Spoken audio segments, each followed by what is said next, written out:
2010 Toyota RAV4. We're gonna replace two front struts, and before we lifting the car up, there's a good checking point here to lift up the whole front end. Just right here, we're going to break those lug nuts first, so we don't struggle if any of those seized up when it's up in the air.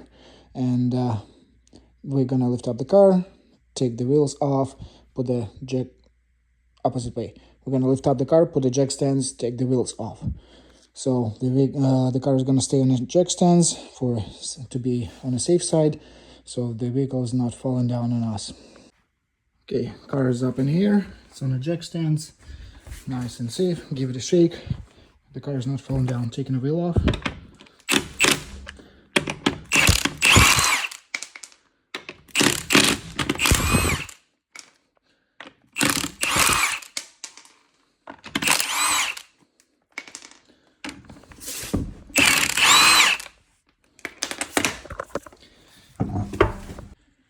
All right, wheel is off. Now we have to take the sway bar link off, which is a bit rusty, and then we have to take one 14mm bolt and another 14mm bolt. But I'm gonna clean the threads out with the wire brush first. I'm gonna put some penetrating fluid on it right now, so it starts soaking a little bit, and hopefully it's gonna make it easier for me to take them off.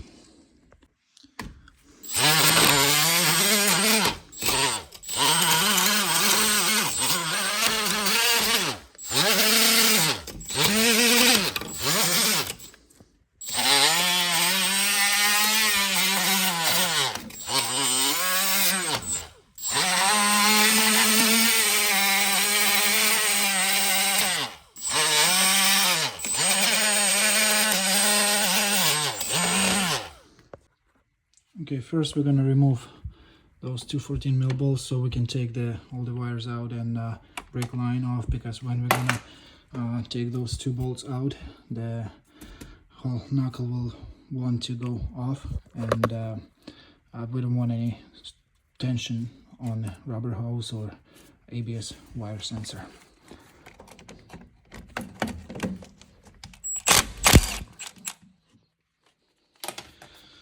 That's the one. That's two.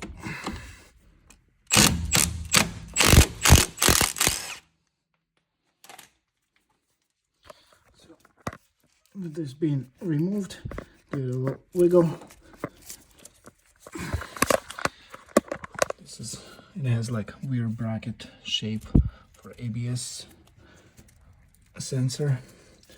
It has a slide like this.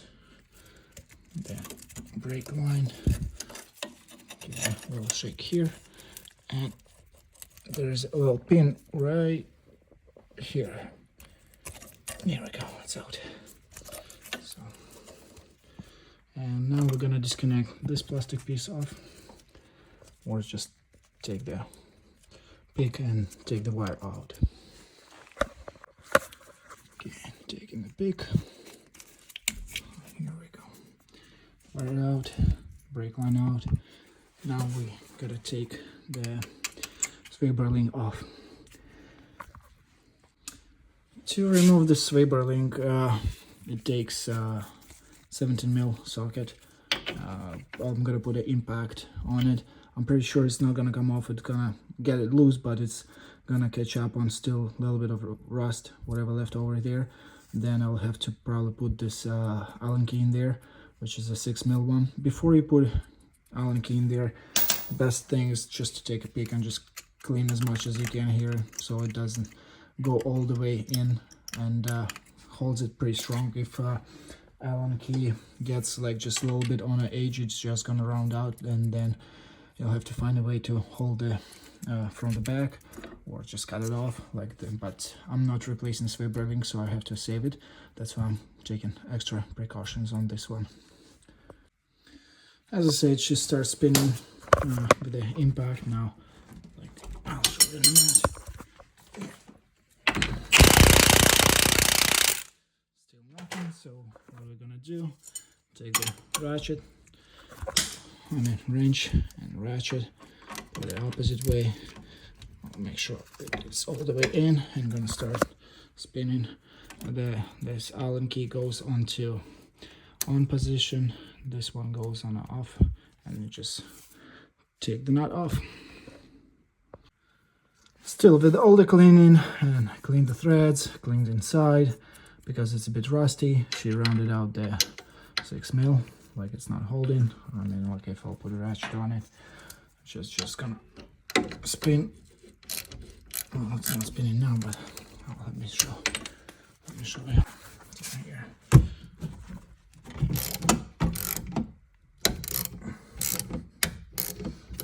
So she's rounded.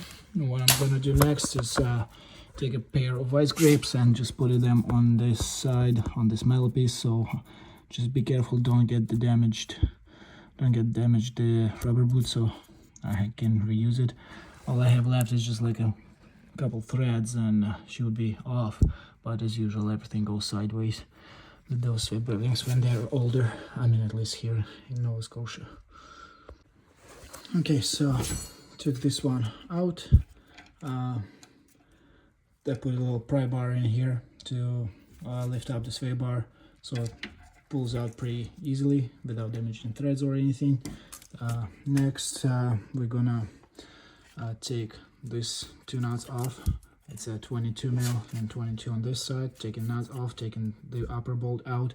I'm gonna leave the lower bolt in so the whole knuckle doesn't fall on me and doesn't pull on the axle.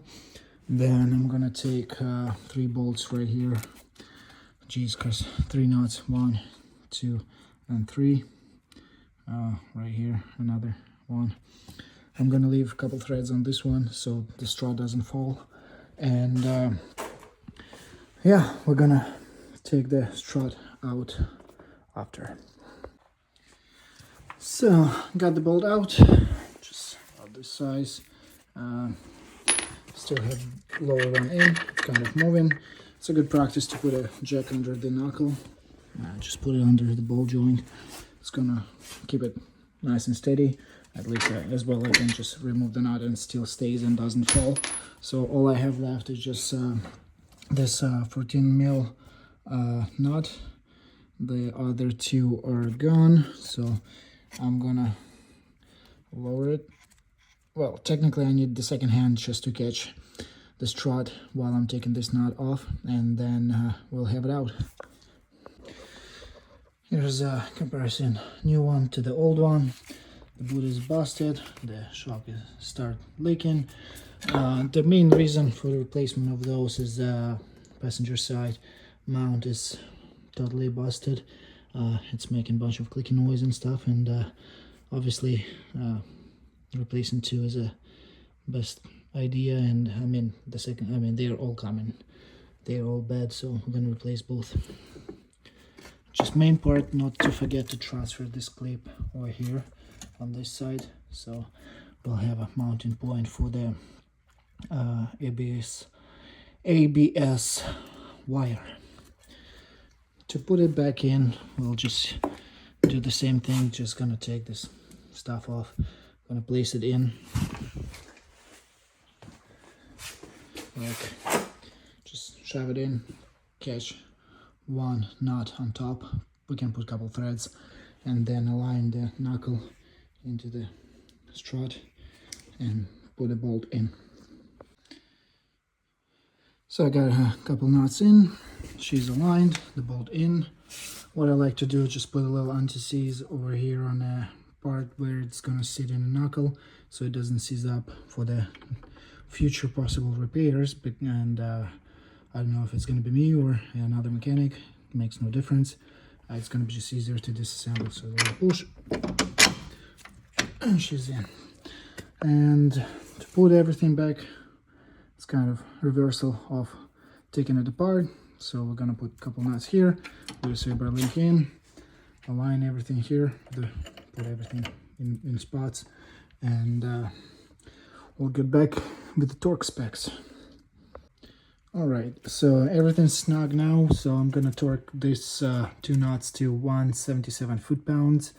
This one I believe comes to 55 foot-pounds for a swivel link. That's how I hold with the vice grip on that metal piece. on the back so I can tighten, because this one is gone. I cannot put an Allen key in there anymore, like it just rounds up.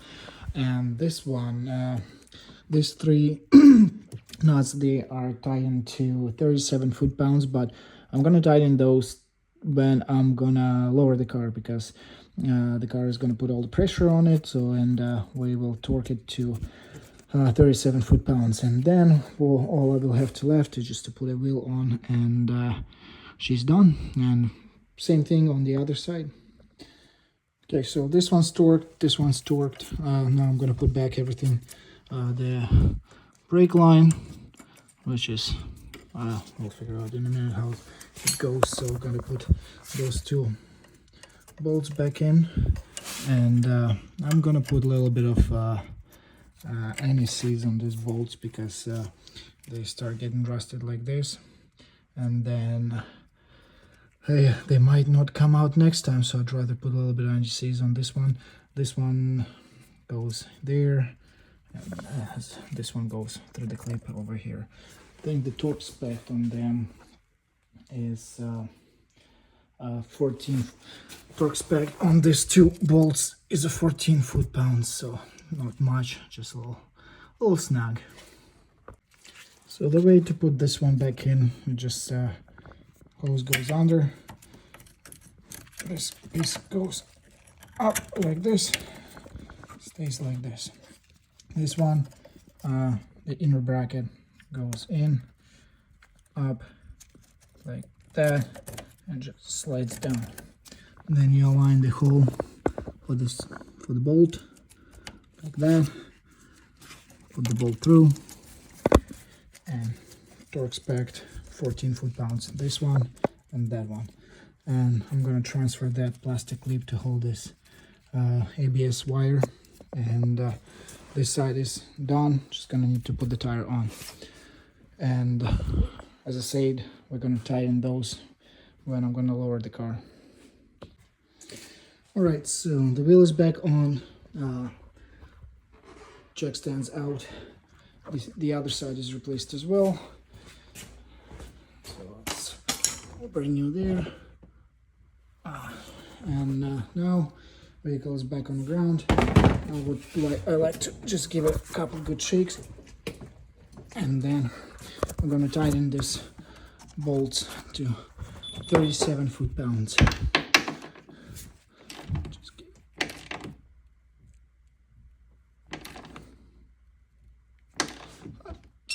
Here we go.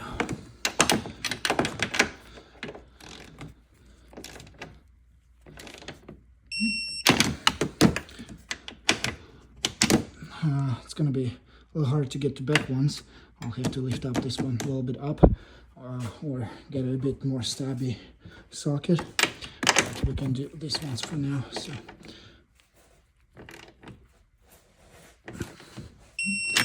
that's the one, that's the two, and I'll get to this ones, and then don't forget to torque the wheel. And do retorque after about 50 kilometers, maybe 100 kilometers for the wheel. The torque spec is below, I'll mention that. And yeah, that's how you change the struts, front struts on a Toyota RAV4.